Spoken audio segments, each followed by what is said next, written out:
Listen up. The views, thoughts, and opinions expressed in this podcast belong solely to the podcast participants, and not to any participant's employer, organization, committee, or other group or individual. This podcast is for entertainment purposes only. You know, for fun. So lighten up and enjoy.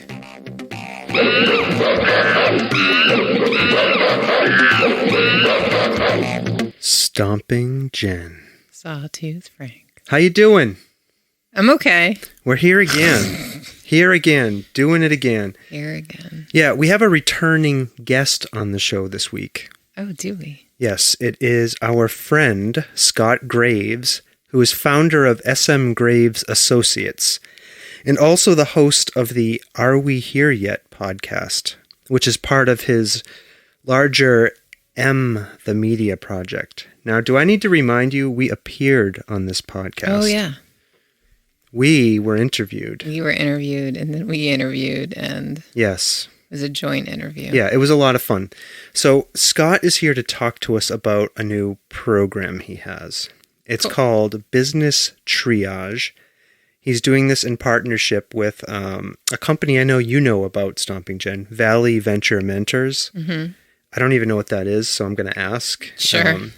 But this program, Business Triage, is designed to assist businesses in getting beyond the ongoing impacts of the COVID-19 pandemic.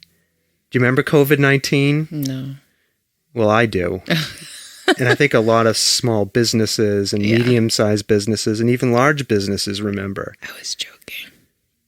I thought you were serious. No. The way you're walking around out there, sticking your naked face around everywhere. Alrighty. I thought you forgot about the pandemic. But we're going to talk to Scott about what he and Business Triage and his partners are doing to try to help businesses. Sounds great. Okay? They need help.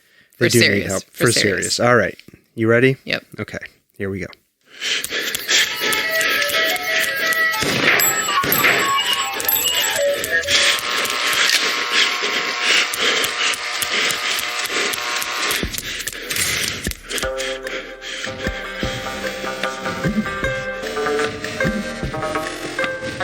The Soft Serve Podcast. Creamy, delicious ideas without the creepy truck. Stomping Jen. Thought we were doing away with that. You want me to do away with it? No more singing? I will then gently fade out the sound of our ice cream truck. And we will gently say hello to Scott Graves. Hello, Scott. Good evening, Sawtooth and Stomping Jen. It's such a pleasure. This is so good to be here with you guys this evening. Come on. It's good to see you again. I mentioned you're a returning guest, so you are now in that rarefied air. So we did the COVID show, right? Oh, remember God, that? yeah. It was a long time ago. We did do that. That was dark times, I have to say. It was. And I think you were in the early round of people that we started interviewing when the pandemic hit, just as a way to like figure out what the hell we could do with this thing. Yeah. Because everything went sideways, right? Yeah. No, that's right. It was just a couple of weeks, or maybe not even 2 weeks after we had to close up. We had just started a business incubator in Central Mass and found out right at the moment we're about to really secure a huge amount of public funding. And we found out, well, you might be able to still get this money, but here's the thing. The entire state's shutting down. So you guys are going to have to close up. Wow. Oh, my God. I can't. There we are. I mean, I can't even imagine being on the cusp of doing a project like that. And then, this thing we can't foresee comes along and it shuts everything down. That must have been, what was that like? That must have been devastating.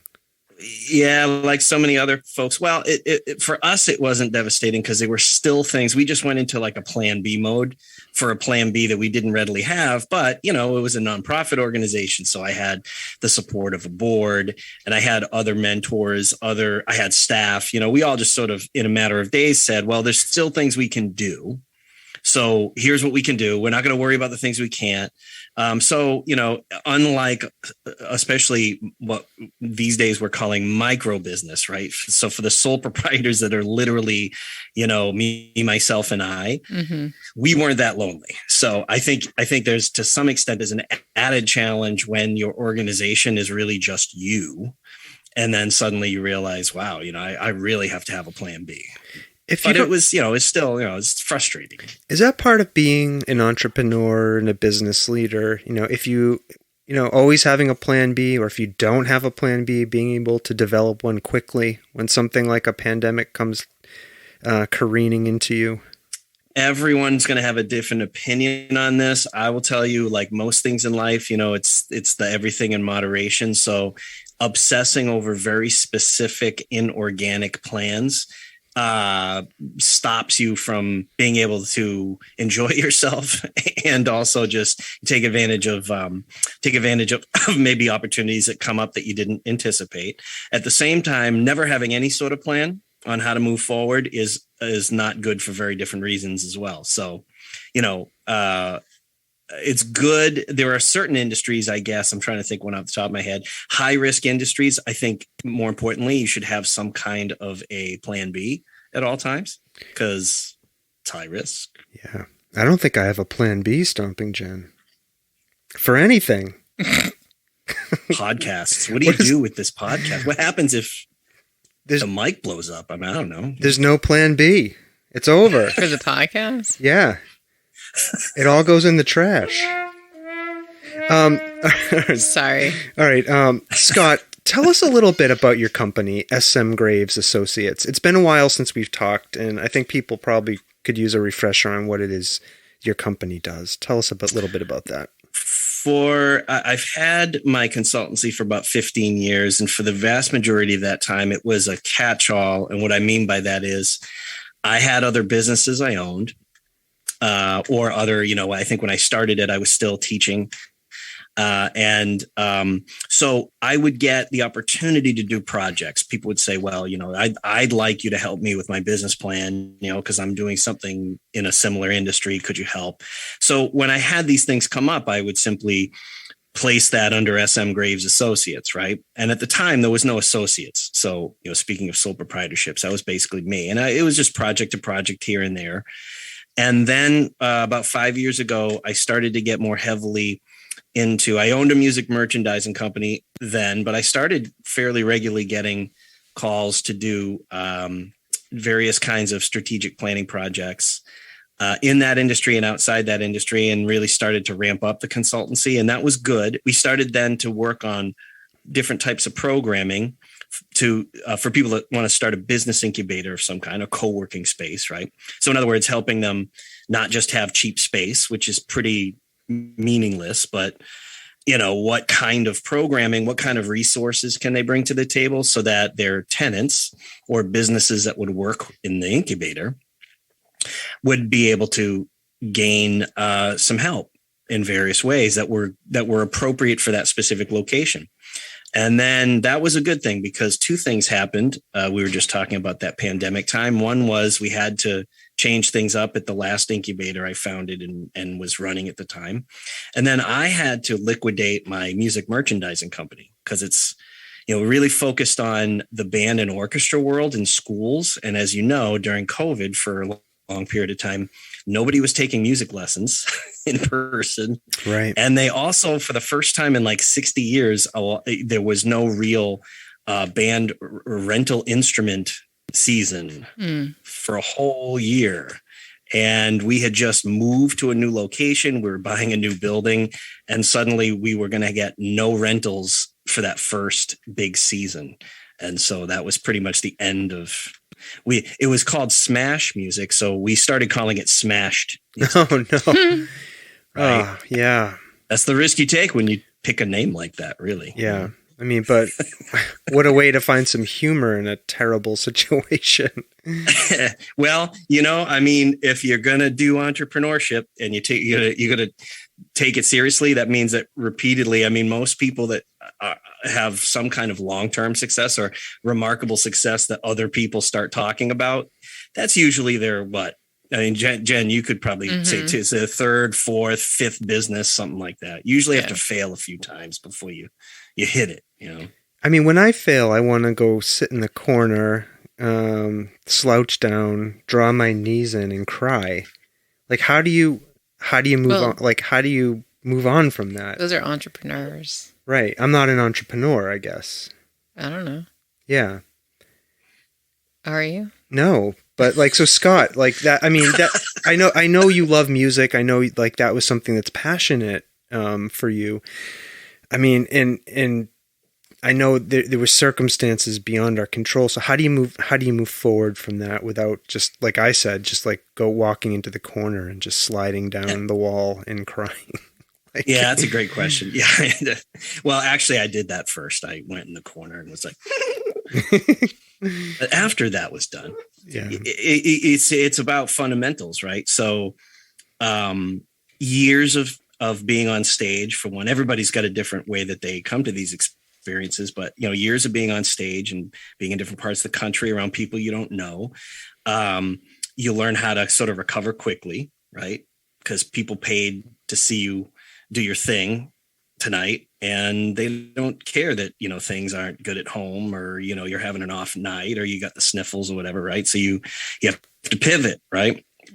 And applying that, but just generally having a good attitude, and it's not about denying that bad things aren't happening to you, I think, but that you have to put that all into perspective, and no matter how bad it gets, you know, just one thing happens at a time, and you take a deep breath, and then you start problem solving, which, by the way, is part of that is also knowing when, you know what, we have given our absolute everything to this, and it is time to not pivot, but to make a transition. That's the polite way of saying, move on to the next big idea. And that can be difficult for people too, to really recognize, you know, like, when do I hang up the towel? For us, it was made a lot easier by the fact that we were losing a building, financing, a business, and our entire marketplace all within 10 days. Wow. Yeah, I mean, I think, I don't know, maybe it's the entertainment industry, but we're so used to seeing the wild successes of entrepreneurship, right? And we often, I mean, maybe don't get all the stories about how hard it is, right, to get there. How many times you have to, like you said, know when to hang up the towel or transition to something new or pivot. Like, I think we often don't see the whole path that an entrepreneur walks, you know. Yeah, I agree with you. Here's the thing. If our education system were to do everything right for teaching people entrepreneurship, the idea that you come up with a concept, or you take somebody else's concept and you turn that into some kind of financial model that can be sustained over some longer period of time, right?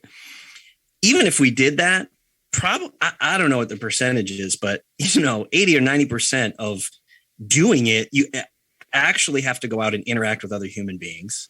So that adds these layers of complication, right? And risk, because you really don't know. You could have the greatest concept with a well-laid financial model, right? With a strategic plan for the business that is based on other successful plans. But if you cannot get the marketplace in some meaningful number of people to say, oh yeah, I can see how that can change, you know, my life, or that's going to change my business if I buy that thing from you. Yeah, there's so many variables. You can't, the only way to learn that stuff is to go out and do it. Right. Right. Yeah. Absolutely. Yeah. And even then, you know, and so you kind of say, oh, that didn't work. And then but if you're dedicated to being a business owner, then you say, well, now I'm going to figure something else out. What can I continue to do that was right? How am I going to fix the things that didn't go so right? And you know, and that's not intuitive. Like you said, that's stuff that we need to teach people and people need to learn. And that's kind of where SM Graves Associates comes in, and where your expertise can come in helping people, and especially businesses like right now who might be struggling after the pandemic. And so that kind of gets us to this new program you have, Business Triage. So can you tell us a little bit about that program? Sure. So we just actually finished the first more or less about 18 months with some seed funding that we received from a state agency, and this came out of the aforementioned business incubator, right? The technology collaborative was interested in, hey, the leadership wants COVID help. And maybe even if you can create something with your people that could be a problem solving program beyond COVID, see what you can do. So we just finished that period. It was fairly successful, in which we worked with businesses. Consultants will commonly use the term, turnaround, right? Mm-hmm. And that's what we did more or less. It's a fairly selective program. What does turnaround? What does turnaround mean? I'm not a business person, so I literally don't even know what that means. Literally, he's turning around, ladies and gentlemen. Right now, he's standing up and he's turning around. If you get to the brink of financial disaster, how do you turn that around so that you're profitable, right? How do you? Okay, is that what it means? Yes, that's literally what it means. And so that's right. See, so good thing you have the two of us. So. I'd be lost without Stomping Jen here.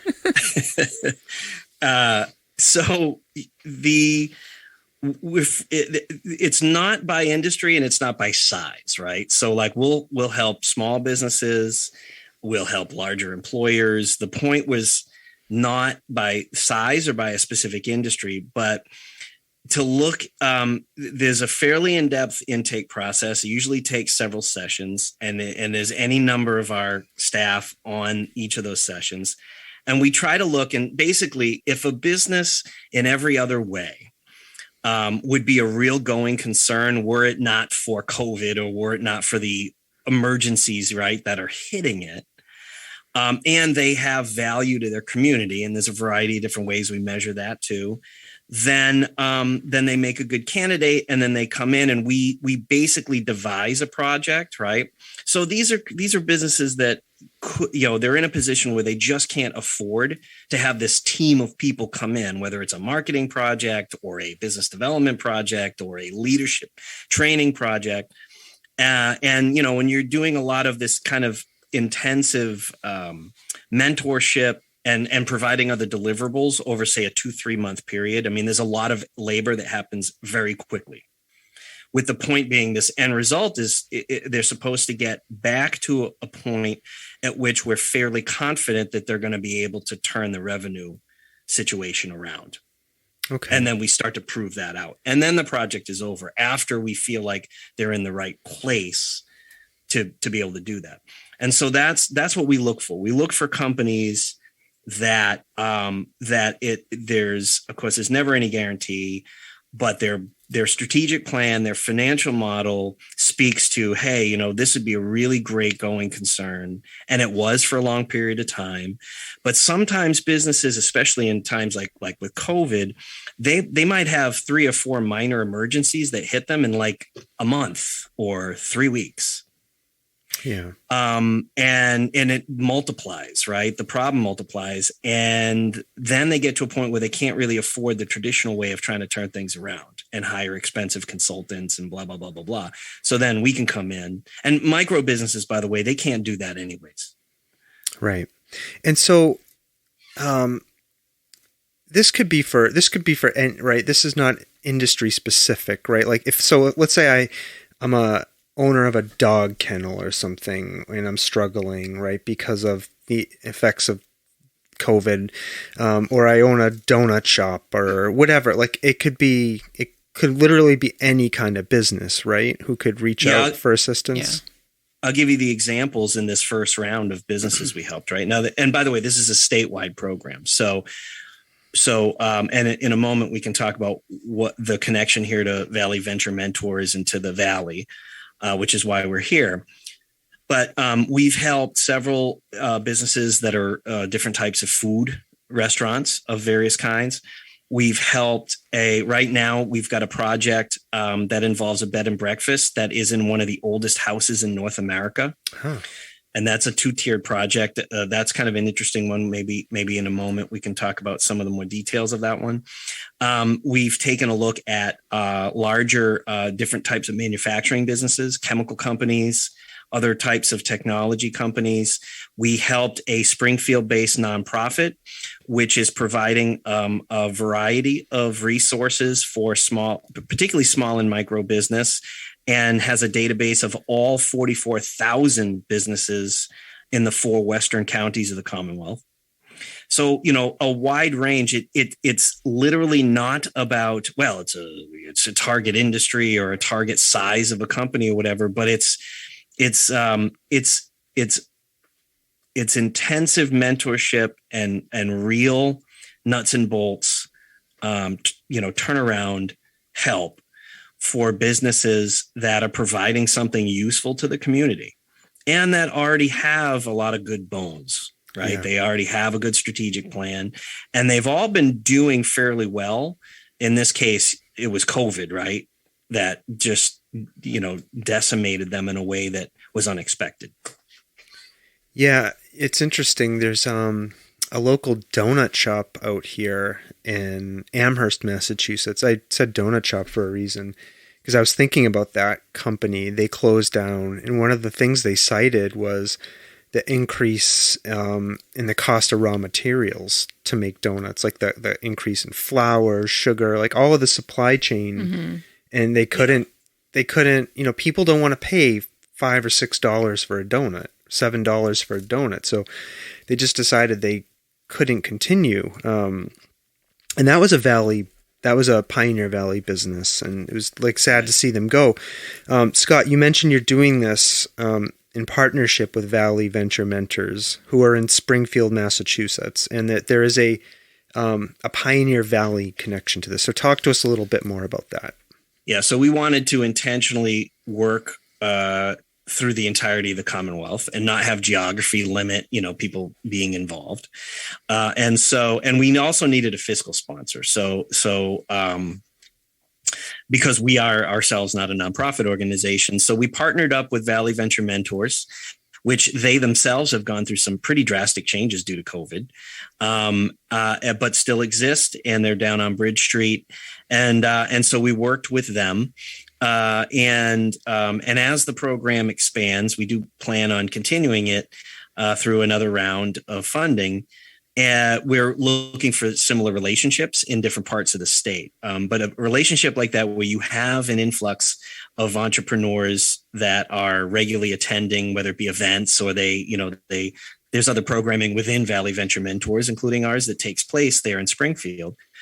The other thing is there's just a number of other reasons why I find particularly Springfield and that part of the Pioneer Valley interesting. The other probably 2/3 of the work that we do through my consultancy is in real estate development and real estate investment, and particularly in a real community-centric kind of real estate investment. And so cities like Springfield that have such a challenge in the residential marketplace for a variety of reasons, and are a former, major manufacturing center that's trying to redefine itself, that also is additionally very interesting to us, and also has a close relationship to the kind of mentorship that we do. There's two very important things there, right? We need vibrant businesses to be sustained.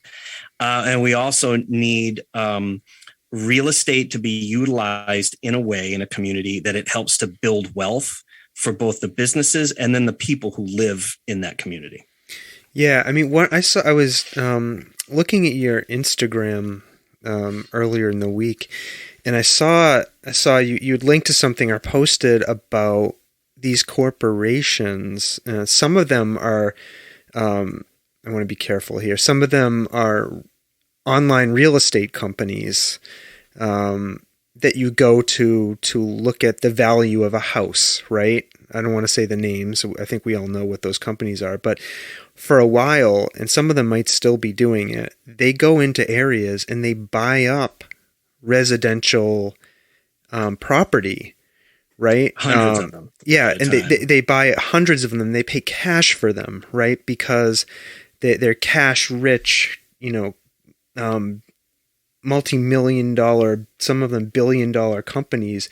They go in, buy up all of these residential properties, inflate the prices, and then they sell them off, right? And they drive people out of being able to purchase affordable homes. And so Scott, you were talking about, real estate, at least traditionally had been a way for average people, like us, to build a little bit of wealth, right? And have a little bit of financial security. But these fucking corporations are turning the whole game on its head. And the latest version of that is, which is even more frightening, is they're holding onto the properties long term, and most of this is being driven by Wall Street money. Yeah. And so the point is to buy up neighborhoods and rent them, for a profit. And the issue here is that individual homeowners can't compete with that kind of a cash buyer issue. You know what I mean? And why is that? Well, that's due to the fact that in the United States, your house has to appraise in order for you to get financing to buy it. This is an issue too if you're in a city like Buffalo or Springfield. Springfield's a great example of this, right? Because the reality is we really don't have a housing shortage in this country. We have an imbalance in our economy that makes it so that basically everybody is trying to live close to their jobs, and that's in 20 cities. So, you've got a city like Springfield with I don't know how many hundreds of abandoned homes or underutilized homes. Utica, New York. I mean, the list can go on and on and on. Right. Every state has this, right? But if you try to buy one of those houses cheap to fix it up, you can't get the financing to do that. And not everybody has the cash, right? And certainly not at the level that some of these companies do go in there. We, by the way, we've created an independent investment cooperative, and yes, we have accredited and non-accredited investors, put money into the fund, and we buy properties, but we're not doing it in a way that is what I would consider predatory. In other words, I'm not buying up large tracts of properties and then renting them at inflated prices to people, or really concentrating on flips. Or we do mostly village style development or redevelopment of mixed use buildings, and really work to create wealth by creating better streets. Yeah. Right. In other words, we're a place where people can live and work, and that's relatively dense. So it's walkable, it's bikeable. And in that way, people that own in a place like that, they can live and work there, and they can build a business there. They're building wealth long-term, and they're doing it through their business, but they're also doing it through the real estate that they own. Yeah. I mean, so your real estate venture, which is called Epic Real Estate Investments LLC, Business Triage, these things are focused on helping people. Why aren't you out there? I mean, we had a guest on recently who said, we all need sandwiches to eat, et cetera, et cetera. But why aren't you out there trying to shake people down? Why are you trying to help people, Scott? This seems like a novel idea to me, to try to be in business to help people. Sawtooth, are you asking me, dude, why are you such a chump? This isn't predatory. You're supposed to cheat people and stuff. It's a better way to go. It's because that sucks. It doesn't feel good. I mean, really, there's no exotic. I have no exotic or I don't have a great prophetic thing to say, in response to that. It just doesn't feel good. It doesn't interest me. Like most entrepreneurs myself, I've had plenty of hits I've had to take, because of people I got involved with. It turned out to be less than honest or scrupulous. And so why? And the other thing, if you want a practical reason, is despite what people might think, cheating the system or what I generally refer to as predatory business models, none of them are sustainable, right? So you just described that, this mentality of going out and buying these vast tracts of housing and stuff, that's not sustainable. Right. It's not. And in fact, right now it's coming to an end. Because of the specific way that this inflation, at least how we're predicting it at our fund, investment fund, the data we've collected over the next 24 months, this is coming crashing down in a big way, and it's really going to focus and hurt the residential market, and in a bigger way than the last 3 recessions of the last 40 years. It's because each one to varying degrees has done this same thing. We're shedding millions more people off of home ownership permanently into being tenants of somebody else. Right. And that somebody else, particularly I think in this next recession, is going to be these corporate entities as you've described. They're going to be large books of business in class A, class B, and lower value categories. And this is not generally a good thing, especially in a country where the primary way that most families build wealth over time is through their home. Yeah. Sorry to get depressing, man. No. I mean, I asked the question in a snarky way. We talk about this all the time. Yeah, we do. No, but I think I do want to say, I think it is commendable as an entrepreneur. You're trying to focus on, helping people, while also trying to make a living. I think we need more of that, Stomping Jen. But like what Scott's talking about is like building community development, right? Like, you invest in the businesses, you invest in the community, you're investing in the real estate, and it all works together. When it comes together, it benefits everybody, right? So why wouldn't you spend time to help those? Right. It benefits everybody, and it can sustain itself over, forever. This is, by the way, nothing new. It's the way that cities and towns were built organically for about 10,000 years before, after World War II, the United States fucked it up. Basically. Money became cheap. And then we said, ooh, suburbia. This is going to be good. We're going to spread everybody out. And you're going to have a car to get everywhere. Yeah.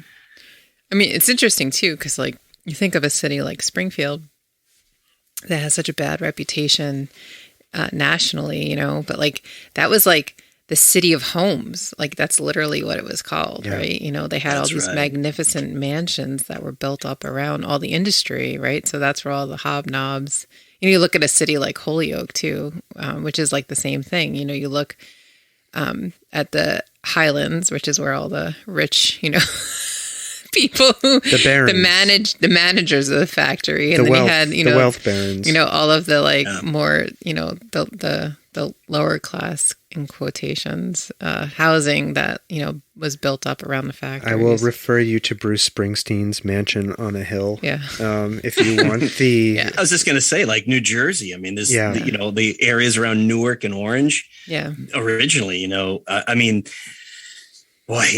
we money became cheap because Bretton Woods, 1943, right? Mm-hmm. The world's currency will now be the American dollar if you want our help. And then we helped everybody. And then we were the last industrial powerhouse standing. And then we also said, everything's going to be about the car. We're going to create car-centric places. And then, we decided that we're going to let the people who have the money, right? The next big thing for them is to leave cities and go and have, single family homes on acreage, blah, blah, blah, blah, blah. Right.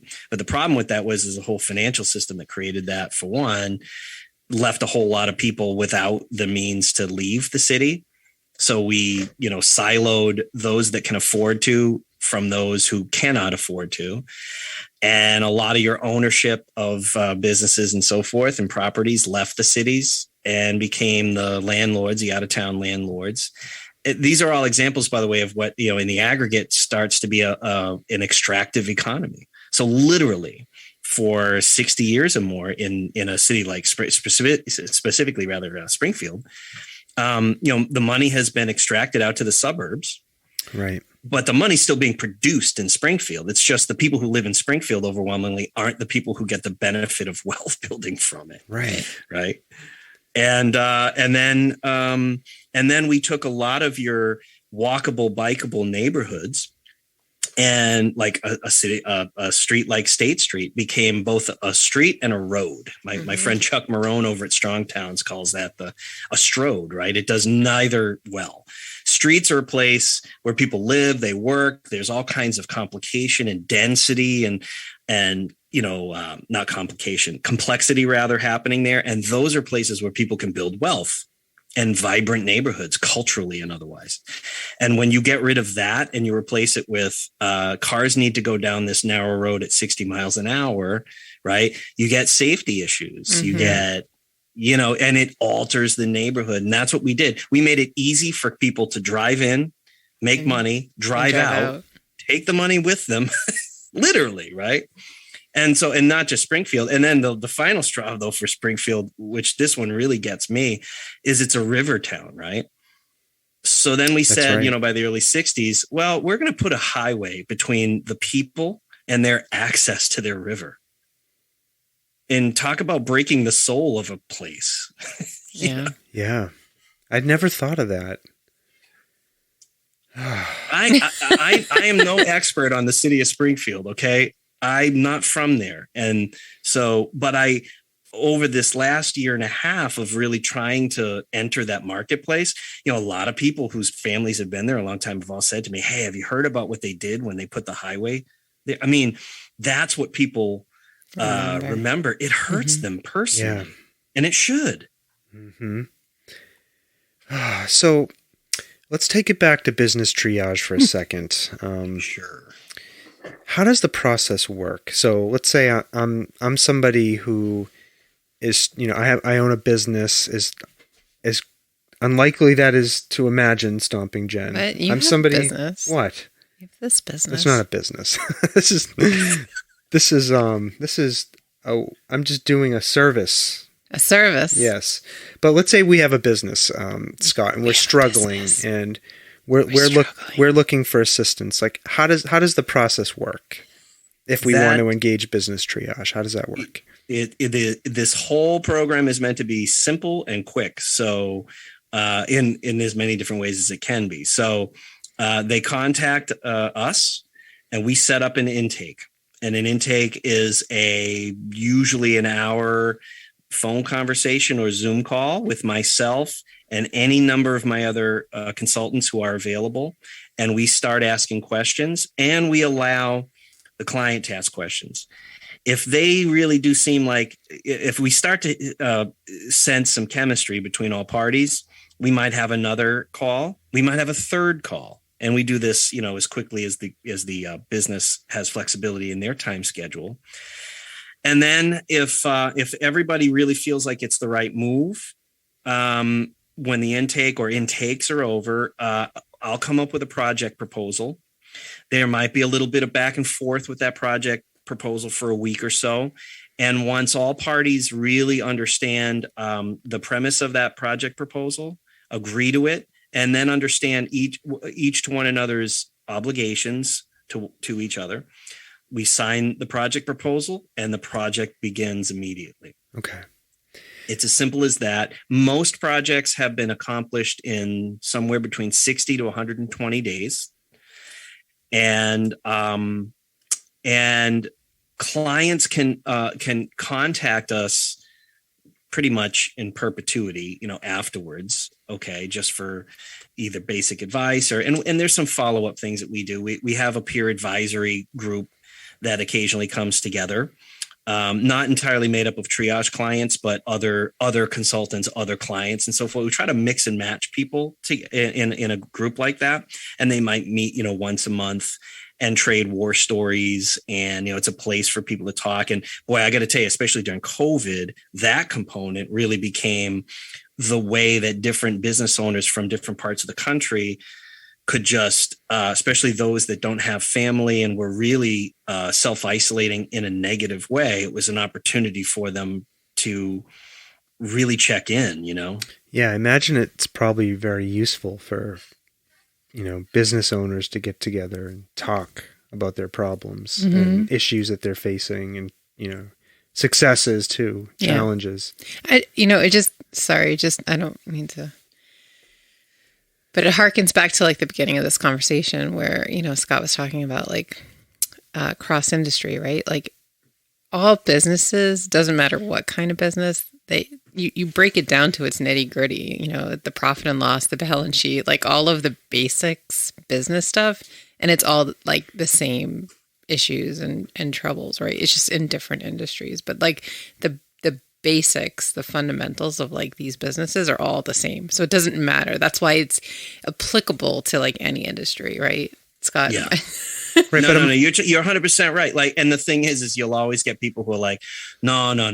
This is unique to us. It's not even other people in our industry. This is only us. By the way, all our clients don't sound like they come from New York. Happens to be what I'm sounding like. But then, you don't, it doesn't take very long to have people then realize, oh yeah, these are fairly atypical issues. I think what was unique, particularly with the COVID period, is that, just as I described a moment ago, right? Like within 10 days, you get hit with your landlord tells you to get out. You just lost 200 clients, because it's a live thing and it can only be live and you can't really pivot fast enough to get them back. You can't rent instruments, you know what I mean? Like people got hit with too many hits to their revenue stream or streams, but they were a going concern just 10 days before. So, it's in business, it's always a question of, what's the adverse effect to your cash flow and can you recover from that fast enough?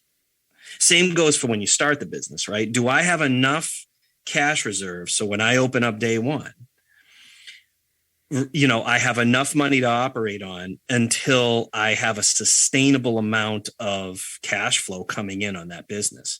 This is why in small towns, especially rural community, well, I won't say especially, it could be rural or urban, but people will wonder, wow, a pizza place goes into that corner shop every 6 months. There's like a new company in there every 6 months. I don't get it. What happened? And I'll tell you what happened. No one can get bank financing anymore. And they last as long as their savings held out, their personal savings. Oh, that's so depressing. But every once in a while the business lasts and the risk was worth the reward, right?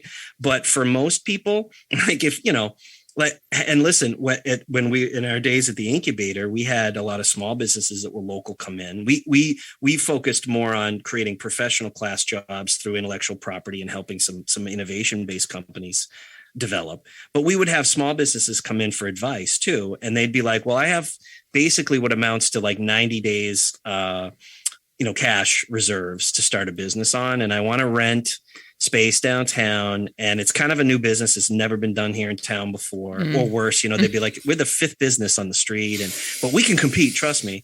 And I'd be like, well, where's this money coming from? And they're like, well, it's my savings. Yeah. And I'd be like, dude. No. Yeah. No. And people would still go out and do it anyways. Mm-hmm. And I'm not saying don't start a business, but what I would say to them is, how much money do you have in your pocket right now? And then, pull out, I got $12. I'm like, this is what I want you to do. You got $12. Now, I want you to think seriously. This is not just an exercise. This is how you're going to get this business started. You're going to not touch your savings. How can you turn that $12 by the end of today into $50? Huh. Well, what do you mean? Well, that's the exercise. The exercise is work with what I have today and get to some other incremental step. And then I'm going to think about the next incremental step. And that is the smart way to start a business when you lack a lot of financial resources. Not, I'm going to take every last dime I have and buy a really awesome looking truck. Right. Yeah. Or whatever, the applicable toy is, right? No, it's interesting. I'm in a lot of these podcasts, groups, like creator groups and equipment groups and all that stuff. It's a thing I follow pretty closely.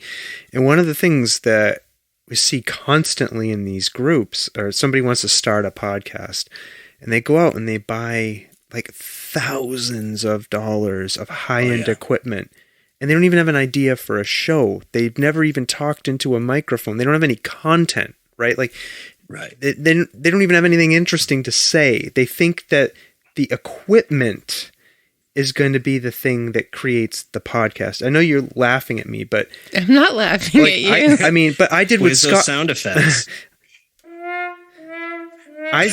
I did what Scott is saying. I started with a $40 microphone and a laptop, right? And scaled up from there, like incrementally, right? Like, I love you. We had no revenue stream to do this with. No. But this, like I said, this isn't a business, but it's the same model, though. I'm trying to like... You built the content. I'm trying to say this is like useful thinking. This is a useful model of thinking across many spectrums, right? Like, work with what you had. I had a $50 microphone and a laptop. I wanted to create a podcast. So I did that, right? And then when the modeling I was doing in terms of listeners and my own success metrics met a certain point, I scaled up to the next thing, right? Okay. Like, and I'm just saying, like, I didn't spend everything I had out of the gate on this idea. Right. I don't know. It's a great example. But see, you pointed out two important points. The first being, reiterating my point, and the second one being what is the fundamental of what you're trying to do that's important, right? And we live in a culture that's very attuned to stuff, like cool stuff. I want cool stuff. Like it's not just that I need a car. There's a car that represents my personality, right? And that kind of thing. And so people spend a lot of time garnering money to get the stuff, when it's like, well, I mean, artists, I feel like, inherently understand this, that like, maybe I should spend this next year seeing if I can write up, a decent script for a podcast or a premise, and develop that over time. And can I get good guests? Right. Not famous, but good ones, people that would be interesting to talk to. Like, that's the podcast, not the stuff, Yeah, absolutely. But that's hard. That's hard for some people. Right? Yeah. I mean, I want a Corvette Stingray, but I drive a Toyota Sienna. Well, it's kind of like a Stingray. Sort of. And what are you talking about? A Sienna is like a $50,000-$60,000 car these days. Oh no, it's an old Sienna. It's old. It's got dents in it. Yeah, it's old. And it was all and just keeping it ultra real. It was also partially subsidized by your podcast. By our podcast. By a set of grandparents that wanted to ride around in the same vehicle together. Yeah. Right. And like, but to your point, like, it was this thing that was a little out of probably out of what we wanted to spend. Right. And, we wanted some help with that. Yeah. No, it's true. Yeah. So back to help. Yeah, no, I mean, for sure, we've had some help along the way. But to Scott's point, though, those things are easily $50,000 now. I mean, we bought that thing 10 years ago. So, so Scott, like, so you mentioned after somebody comes into the business triage program, engages through the intake process, they'll get like a proposal of some kind. Just what might be in a proposal to help somebody? Like, what kinds of things might be proposed to help somebody, I guess, is what I'm trying to say. He's got a lot of technical jargon going on. Yes, proposed. Stomping Jen knows, like, I'll sit there. I can sit here and talk about just about anything else other than finance or business. This is not my thing. It's not your wheelhouse. I don't know anything about this stuff. No, you're doing good, Sabo-san. It's working out. Yeah. So what might be in a proposal, like, for somebody who's struggling? A lot of them, overwhelmingly, some kind of leadership training, and or shifting in their leadership has taken place. So, which it has included, I mean, we've helped people identify additional people they might have needed. For the sole proprietors, it's pretty much up to them. So for sole proprietors, a very common component, really much of the focus of the projects we've done with them has been determining, like, one of the first things I'll ask people is, do you want to be the craftsman or do you want to be the business owner? Because it's hard to be both. And when you're the only person, it's still not a choice of, well, I'm everybody. You've got to determine what you want to be. There's no right or wrong answer, but then we're going to build a team around you to make up for what, you're not going to concentrate on. So what I mean by that is, direct example, we had a speech pathologist professional with her own practice. And she said, I really want to be the crafts person. I don't want to just administer a business and have other people doing the work, the counseling work with students. And I said, great. And so what we did is we built a combination of actual people and technology around her, technology platforms, so she could still properly know that the financial management was active and was being done correctly for the business, that the other elements to the business management, the daily operations, scheduling, et cetera, was being done right. And we saved her on average, I think it was, this one goes back to the beginning, so it's been a little while, but I think it was like 13 hours a week that she was spending doing all that other stuff. And we replaced either with technology or a vendor that time. So then she was actually able to take on so many more new intakes or new students that not only could she pay for all of that, but she actually had a net margin at the end of that overall, by the end of the first year, now she had a really sustainable business that was paying for her to have a good draw. And then her choice, she could, maybe even hire a few people if she wanted to. That's so interesting. This is the most amazing thing for me. Like, so I don't do what Scott does. I do it like very small scale, itty bitty. But the thing that always gets me is when I'm talking to a client or somebody that I'm working with, and they're like, oh, I'm so stupid about, all this money stuff or whatever. And it's like, I always have to stop them and be like, whatever it is that they're doing, like, that's what you do, right? Like, this is what I do. So you don't have to feel stupid about not knowing about the money part of your business, because that's why you're smart enough to hire somebody to help you with that, right? Like, I can't do what you do. Why should you think that you should be able to do what I can do? Right. Right? Yeah, that's so right. Well, and the other thing is because we make people think that and this isn't just entrepreneurs, but we, again, I think this gets down to our particular culture. We make people think that at a certain age point, right, you're supposed to just know everything. Right. And so for adults, like, so much of this, I don't know how you feel about this, Jen. I'd be interested to hear what you have to say, but I feel like so much of what we do in this realm has to do with giving people permission to go with their gut, and that what you're feeling or what you're doing is not wrong. It's actually quite right. And that you're on to something, right? And give them permission to do the right things, which they more or less inherently know, but they need another party to sort of say, oh, no, that's right. That's right. That's going to work. Yeah. I have clients all the time. They'll be like, can you just check my numbers? Like, make sure like we're doing things that we're good. And I'm always like, yeah. And those are the smartest clients too, because they feel it. Like you just said, they feel it. They know it because they know that they have cash at the end of the day and they can pay everybody, but they just need somebody else to just check that for them.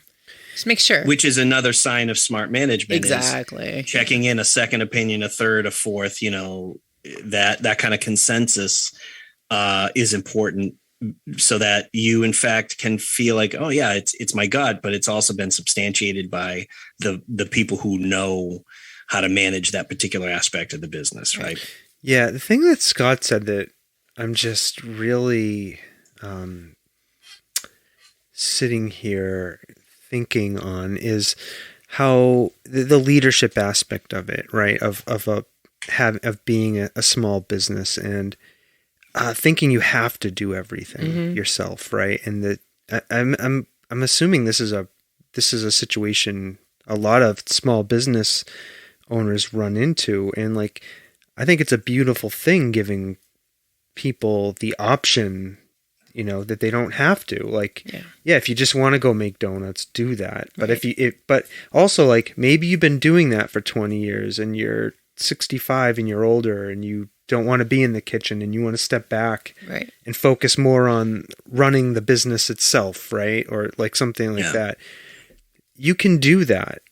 Well, like you have to make sure you have the skills to do that. But what I'm saying is you work with somebody like Scott. Assuming. Yeah. Like you work with somebody. I'm going to shoe horses now. Yeah, but you've been an accountant for 40 years. So how are you going to do that? Oh, it's translatable. Yeah. I've got translatable skills. Yeah. No, but you know what I mean? Like, I think a lot of people don't, I think a lot of small business owners don't recognize they have options. I think that's what I'm trying to say. Like they might be able to do something differently.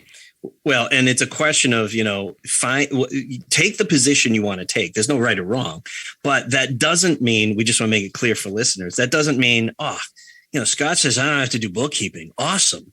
No, you have to have somebody. Somebody needs to do it. No, somebody needs to do it. And I am saying that, but what my perception, you work with these people, I don't, is that small business owners, a lot of them think they have to do everything themselves. Yeah, no, well, that's the thing. That's what Scott's talking about, is this mythology in the marketplace that people need to be experts at everything. Right.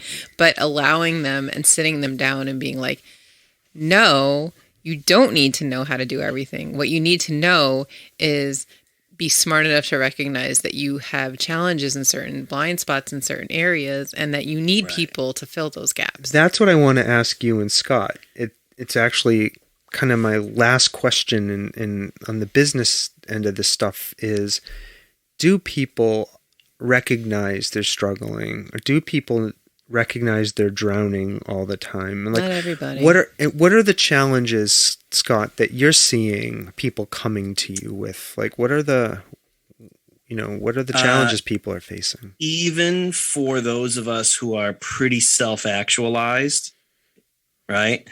When it's you and it's your business, it is very easy to get into different levels of stasis on decision making when the difficult decisions need to be made.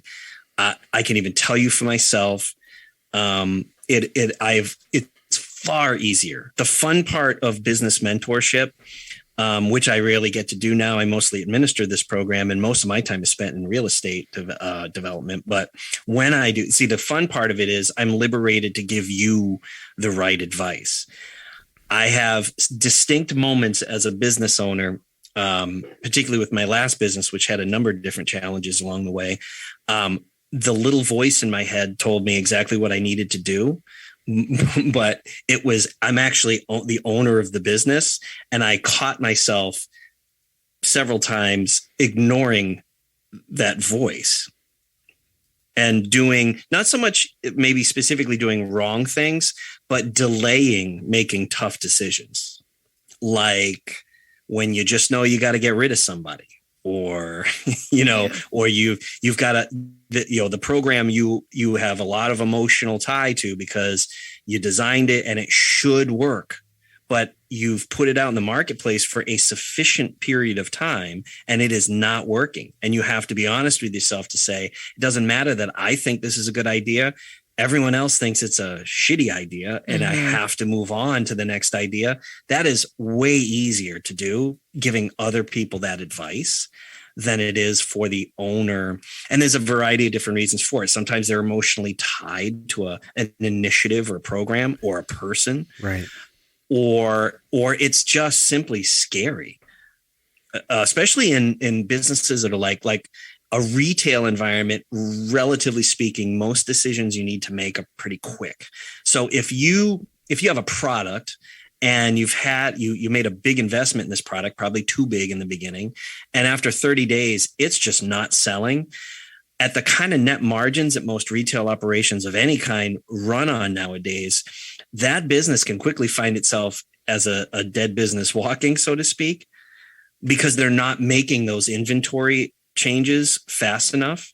Like, you got to recognize this stuff is never going to sell. And now I've got a whole bunch of money tied up in stuff that's never going to sell. Now, what am I going to do? And you've got to start making that decision and do something about it that day. You don't wait another 6 months. Right. You'll run out of money. All right. So listen, I know a lot of It's all about money. small businesses. Cash. We've had a lot of small business owners as guests. We focus a lot on businesses and artists here. So I think, there are people listening to this who are business owners, I'm sure. So if you, like a lot of other people, or find yourself struggling or feel challenged in some way out there right now, reach out to the Business Triage program. Now, we're going to have all of the links to Scott's company and the Business Triage program in the show notes. Okay. Mm-hmm. So you can go look at them there. So if you're listening to this, hopefully you can find the show notes. Scott, is there anything you want to say about where people can reach out to you for help through the Business Triage program? Sure. You can find out information on Business Triage. And you can also find out about everything we're doing in real estate. You can find out all our services at smgravesassociates.com, including all of our different podcasts and the contributing writers of something we call M the Media Project, which we started. That also came out of the Business Incubator as a way to incubate new financial models that support local journalism in communities where the local paper has been hollowed out. Yeah. That's a big problem. Well, people don't even want to read anymore. No. What do they do instead? They watch. That's why we got videos and podcasts. Yeah. They want information fed to them. They don't want to invest the time in looking at it. So Scott, you podcast an hour. It's too long. But how long did it used to take you to read the paper? I was like 2 hours, I think you're still ahead by an hour.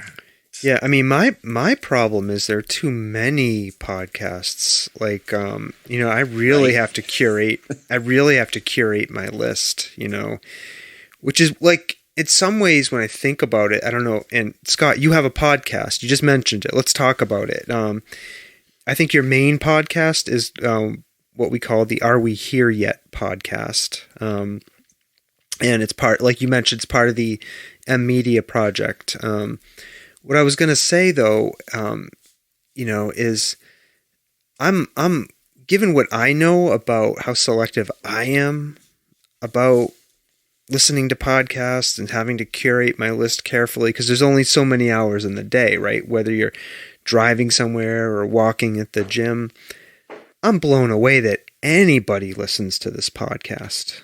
And grateful for like every single person who listens, even if it's like even if it was just 10 people, I would be grateful. Mm-hmm. It's amazing. So, tell us a little bit about your podcast. Are We Here Yet?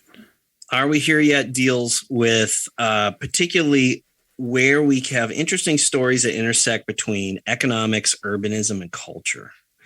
So it does deal with a lot of the sort of topics that, much like we've talked about tonight, about economic justice and housing and development patterns, and that intersects with cultural patterns and history, and then a lot of times we'll just have different writers and artists on as well, and we generally try to tie their stories to these other, phenomenon of urbanism and economics.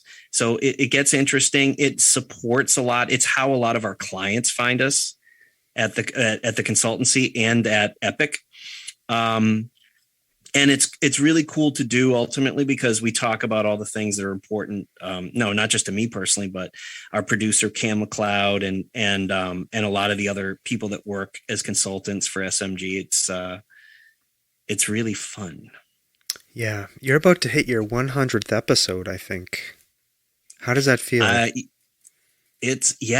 So I'm going to be honest with you.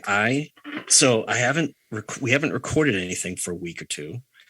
And I just realized earlier today that I think the reason why we hadn't scheduled anybody is because I'm actually afraid the next one's going to have to be 101. Yeah. And my wife even said, and she's like, when she makes a point or puts an idea out there, it's usually like, what, and then she won't say anything for another 6 months, but then she'll say something. I'm like, that just blew me away. And she pointed out, so what are you going to do? You're going to have like a big blowout kind of show or what? I mean, you got to do something for your 100th, and that just put more pressure on me. Yeah. Oh no. So now I'm just like avoiding it. Yeah.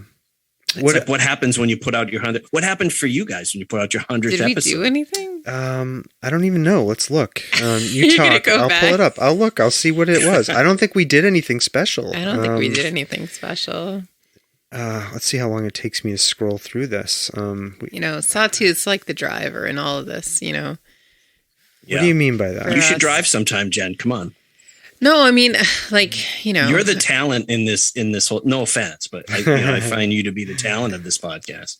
I mean, it's he puts it all together. He produces it, he puts all the work into marketing it and all of that, Airplane mode. That's in all seriousness, you guys do an excellent job. I really do enjoy this podcast. Thank you. Thank you. I really appreciate that. I cannot find our 100th episode. Yeah, of course. I am like, I cannot. What do you want now? Like the 150th or so? Or oh no, we're like 197, 198, somewhere around there. Wow. Yeah, we've been doing this a long time. And actually, it's interesting.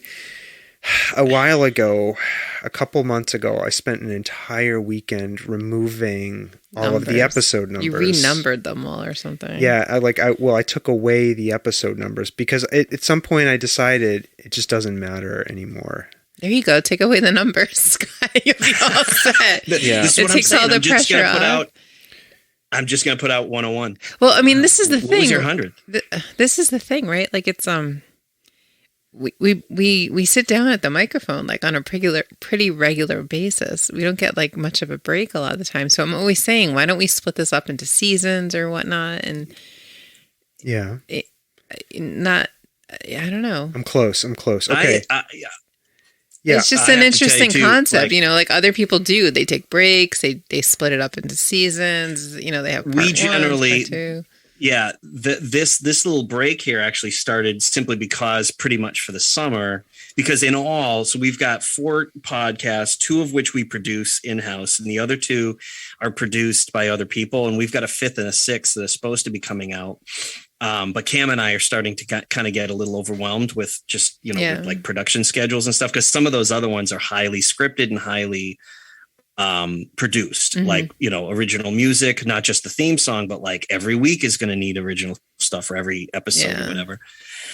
And, but we usually take the summer off because frankly, just, so, oh yeah, because basically September through the end of May, every Monday night is Are We Here Yet? We have a political podcast called On the Rocks Politica, which is every Tuesday night. And that's basically my buddy Bruce Chester, who's currently running for the Massachusetts House of Representatives as a Republican. He's an Army veteran, an African-American gentleman here from the city I live in. And then, and I'm the liberal. And so the show's entire premise, and by the way, I just want to say to everyone listening, the show actually is a loser. People complain about it all the time, but I think it's a great show. But we get together and we actually have sane conversations about things that we just wildly disagree on, but that we're trying to figure out like, okay, well then how fundamentally did you come to this decision? And, that kind of stuff. Mm-hmm. And then every once in a while, there's some pretty good satire, making fun of our local officials. And that's like the balance, right, of the show. And the biggest complaint we get from people is like, you guys don't fight enough. It's like, I need to hear hear an argument, and it's like, no, that the entire premise of the show is to show that people need to have rational conversation about this shit because we're not that, right. Yeah.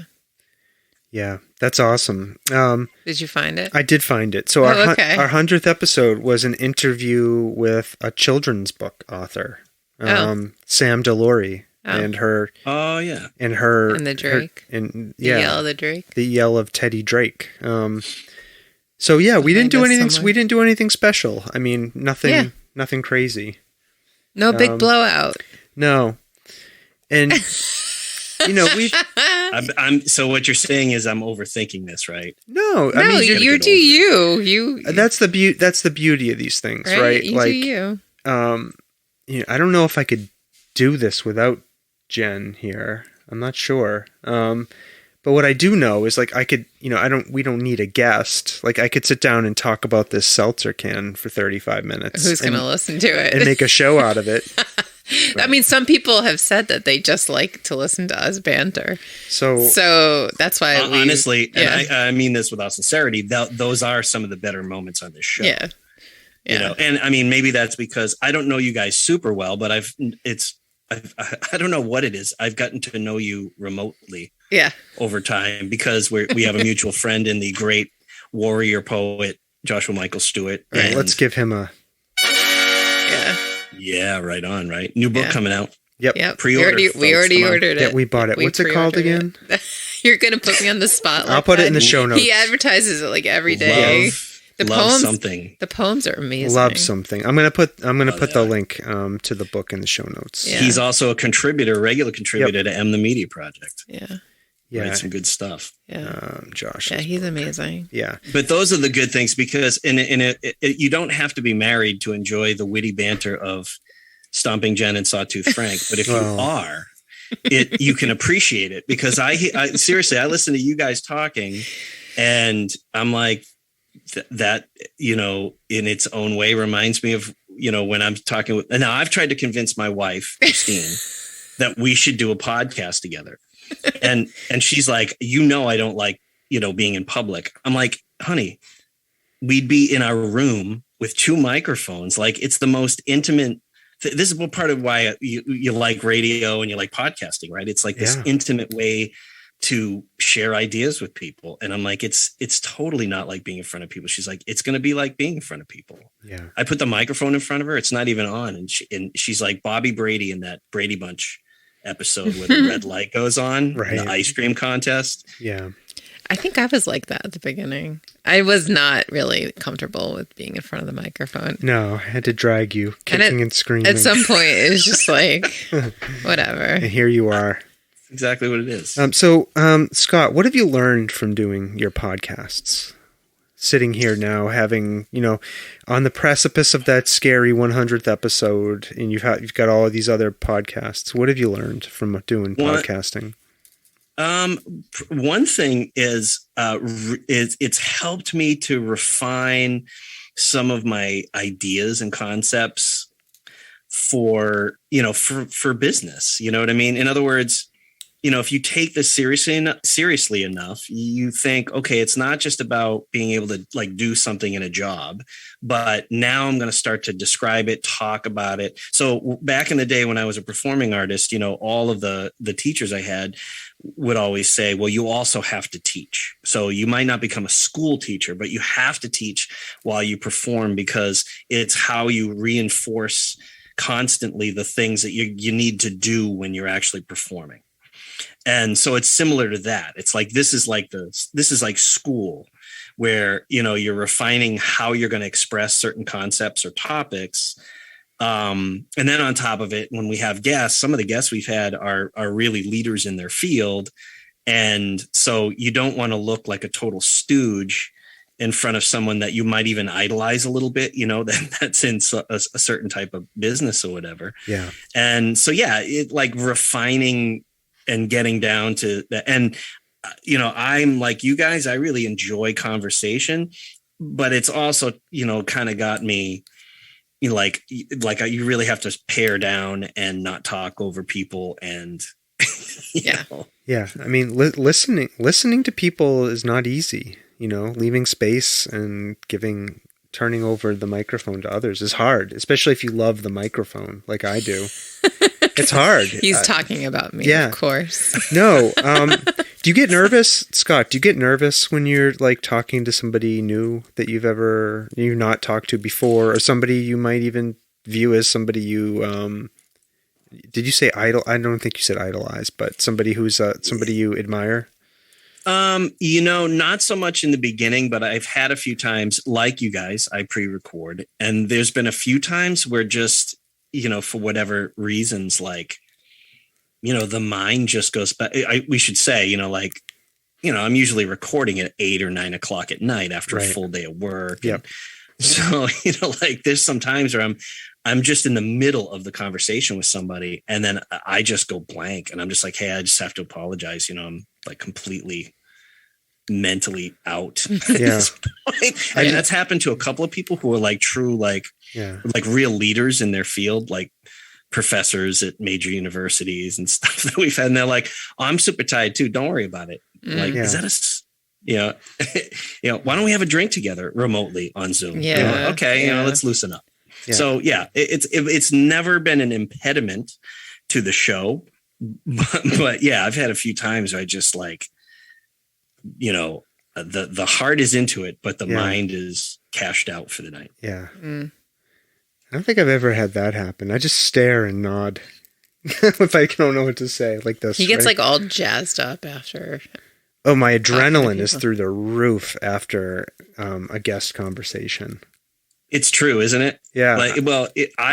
For me, that's similar to, it's similar to the years of being on stage. Like you couldn't do, even if it was just some, like just a 4-hour dance you're doing locally or whatever, you can't just put your stuff away and then just be like, okay, go to bed, because you had to get amped up so that so that you performed for people. Right. Well, this is helping me get my performance juju going, because I'm not on stage anymore. No. Why'd you stop playing?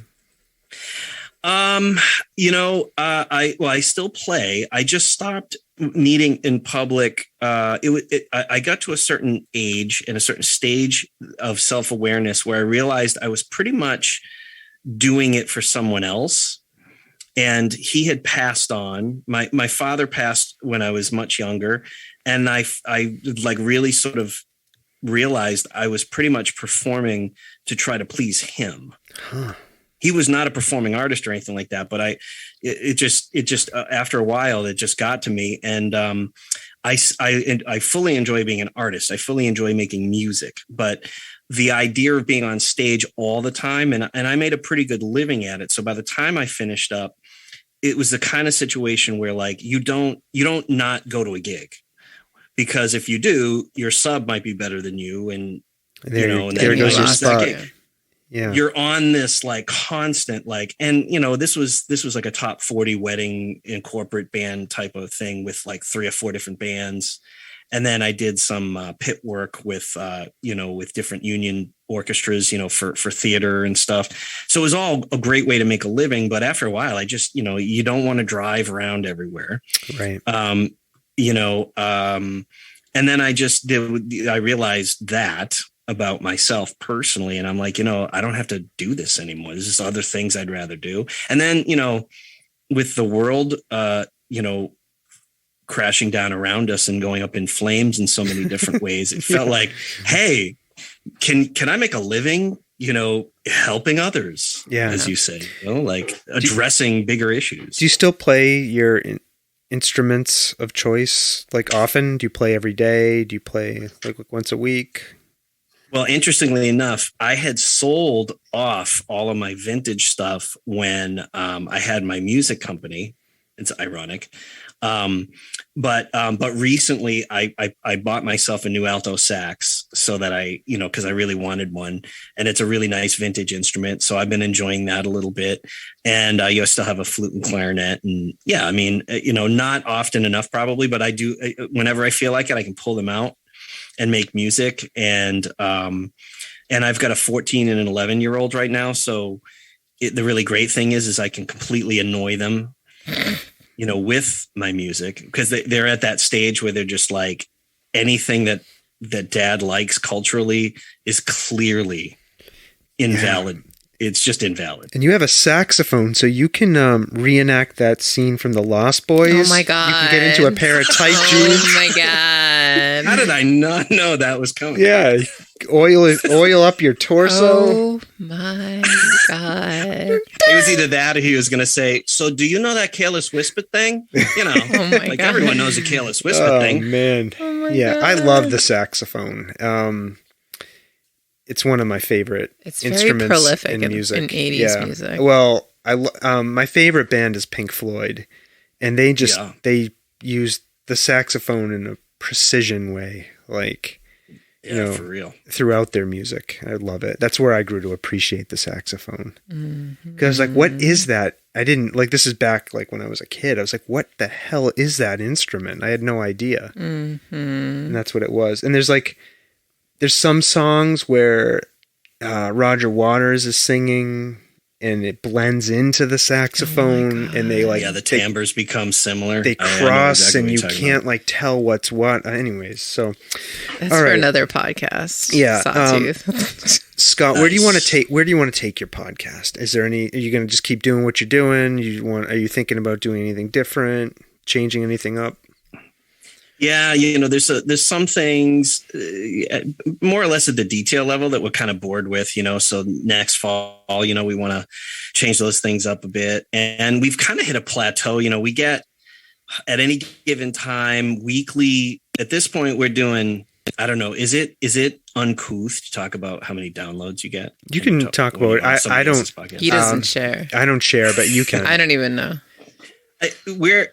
I don't think these numbers are that great, but they fluctuate, but more or less between all of them, primarily the two that we produce internally, we usually do about 1,000 downloads a week. That's good. And and so some people have said that's really good. Other people have said, yeah, that sucks.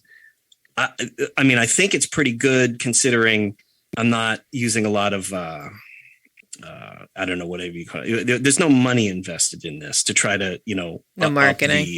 Marketing. Well, I mean, some paid marketing occasionally through different social media channels, but I actually found the less I do that, the more downloads we get. So I don't know what's up with that, but it seems to work. But generally speaking, especially with the Are We Here Yet podcast, we'd like to really have that explode, only because we're really talking about a lot of issues of housing justice and economic justice and like real solutions journalism oriented stuff. We don't sit there for an hour or so and complain, but we're talking to people who have some kind of proven whatever it is, product or track record or program or initiative that's actually in the marketplace has actually been working for a particular place. Right. Yeah. And it would just be nice to have that hit some of our peers in that similar space, but most of them have been at it for a decade or more. And they're, those organizations might be doing 1 million downloads a year at this point, but it took 10 years to get there. Yeah. I mean, the statistic I latch on to, right. And I really don't pay that much attention to numbers. But the statistic I've latched on to is, so there's like somewhere over 1 million podcasts in the Apple Podcast directory. I think only 1% of those regularly achieve more than 50 downloads a week. Wow. So if you're in that range, or above that, you're doing great. Well, that's across all 4 of them. So usually the Are We Here Yet podcast, it usually would be more or less a quarter of that, but it's always much more than 50. So I guess that is pretty good. Yeah, you're doing great. And I know my mom's not listening because she's like, doesn't listen to podcasts. Yeah. It's not my mom downloading it 50 times. You have one of those robot chickens like in the Simpsons Oh my God. that Homer has that Oh yeah. hits his key, the download key. Anyways, no, that's awesome. All right. Are there anything else you want to tell us or talk to us about as we drive towards the end here? Just want to thank you for having me on your show. I enjoy the show. The Soft Serve podcast is primo. Thank you. So Thank you, kudos sir. to both of you for an excellent program. And, and want I want folks that, think that the triage program could help them to reach out to us. Cool. I'd say the number one challenge with the interestingly enough, with the program is that some people have been afraid to reach out to us because they don't want other peers publicly to know that they're participating in a business triage program, because it makes it sound like they're in trouble, which of course they are. Yeah. But this is the fake it till you make it world. So, people should know, like, it's okay to be in trouble. Recognize it. There's help out here for you. We want you to consider having us consider being your help. I love it. All right. Scott, when you're not doing business triage, when you're not doing SM Graves Associates, when you're not working on the podcast, I know we probably asked you this 100 episodes ago or something like that, but what do you like to do for fun? What are you doing these days just to kick back and relax? Lots of outdoor activities. Nice. Keeping healthy, right? Cycling, hiking. You've got that garden. I've seen you post about your garden. Oh, that's right. Yeah. Lots of gardening. Yep. Love plants. I love plants. I love living things, being around living and the soil.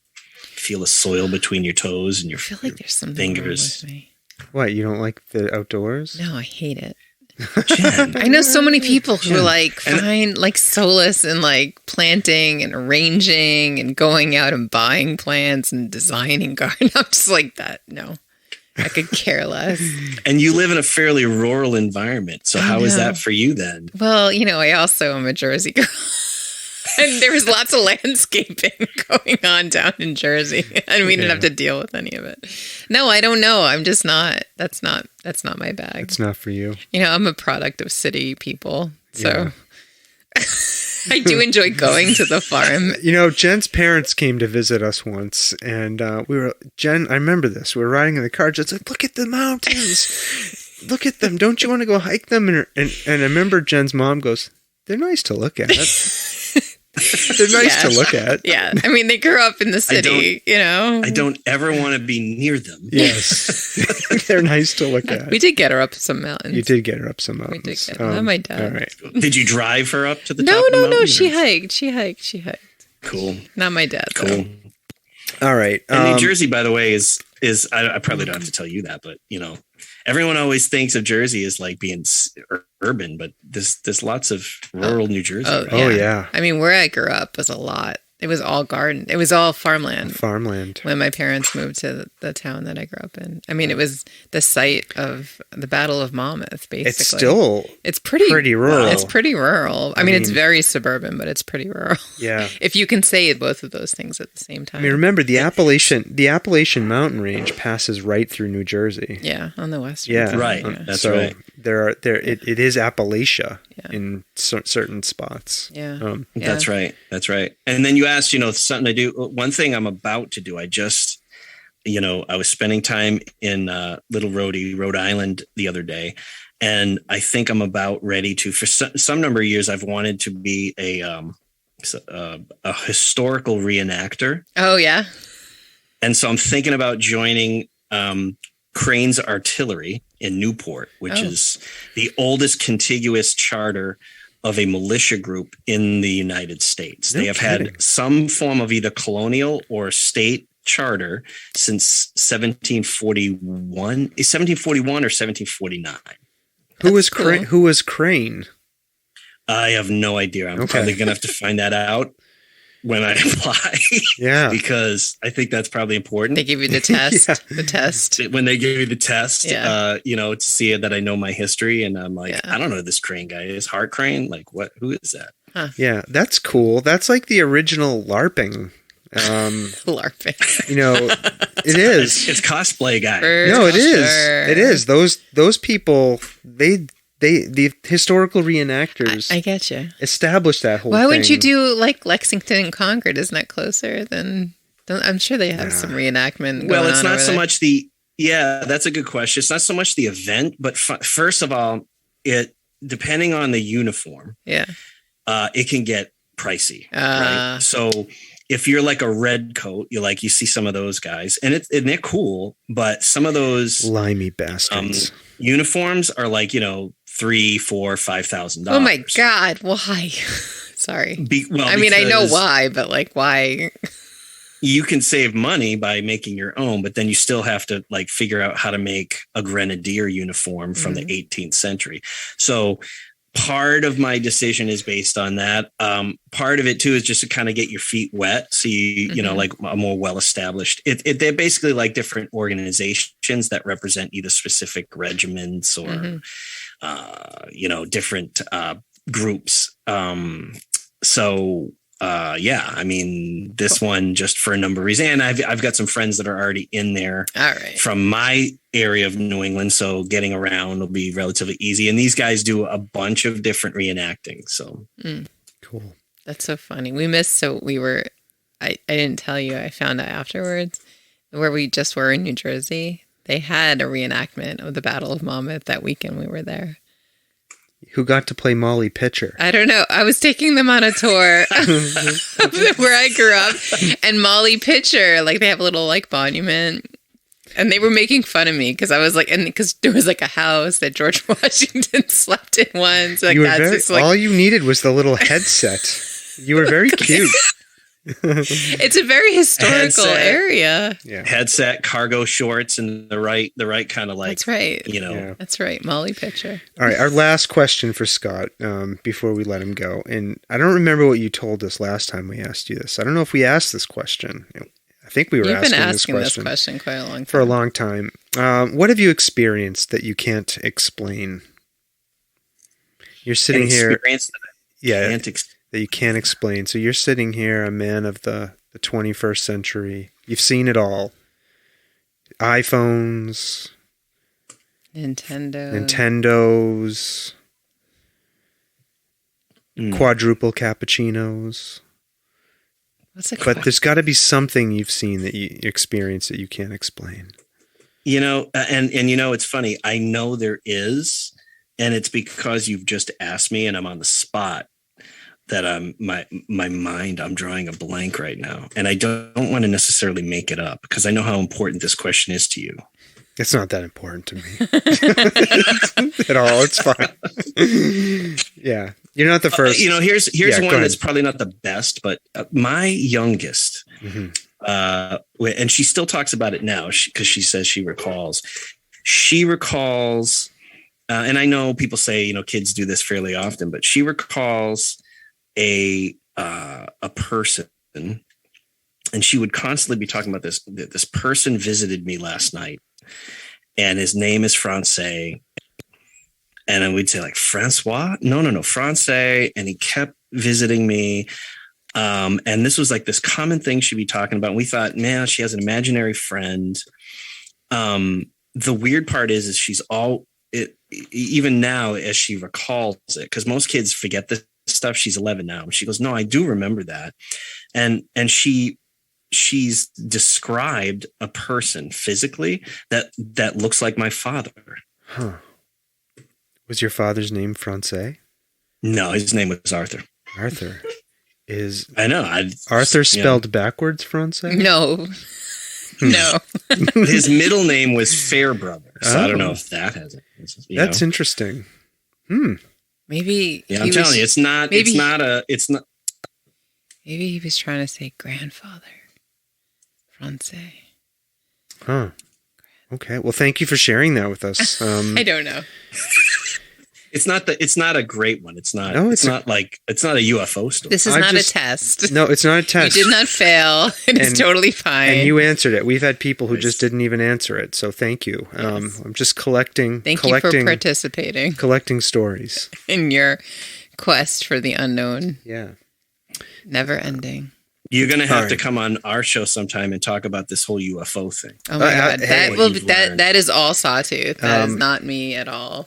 I will absolutely come and talk to you about it anytime. When you were a kid, did you watch In Search of? Yes. On Sundays? Yes, absolutely. 100%. Oh, man. I used to love that show. That was a good show. I don't know what you're talking about. It kind of got me into all this paranormal stuff.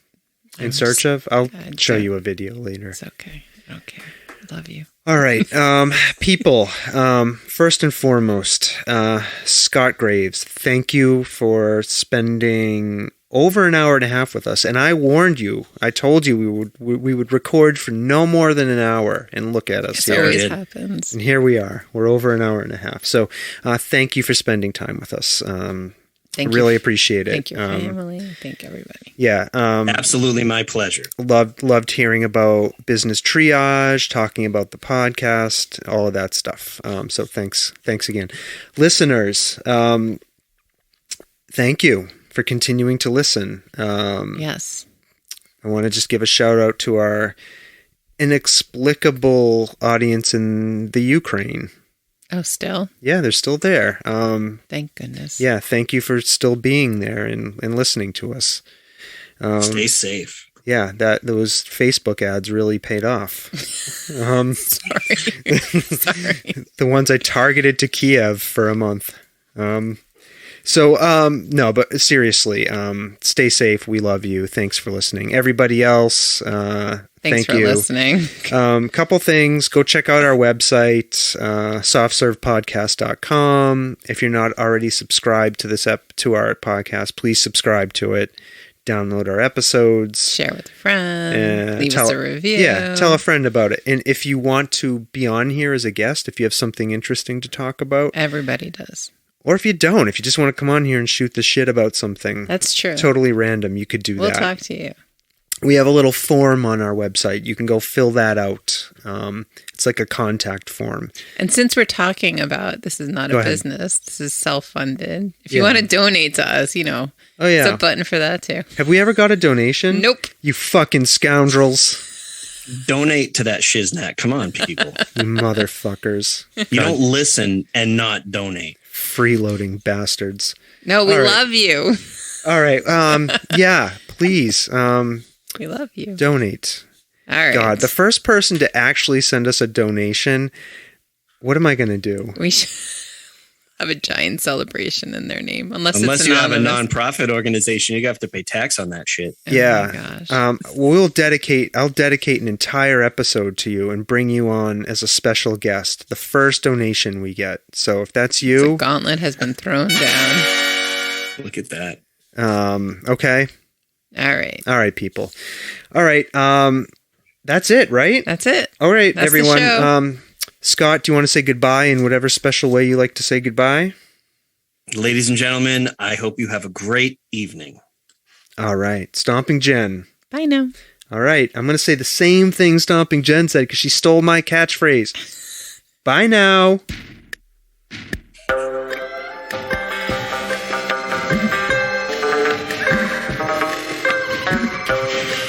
This world of ours, ever growing smaller, must avoid becoming a community of dreadful fear and hate. Those who have freedom will understand also its heavy responsibility. That all who are insensitive to the needs of others will learn charity, and that the sources, scourges of poverty, disease, and ignorance will be made disappear from the earth. And that in the goodness of time, all peoples will come to live together in a peace guaranteed by the binding force of mutual respect and love. I shall never cease to do what little I can to help the world advance along that road.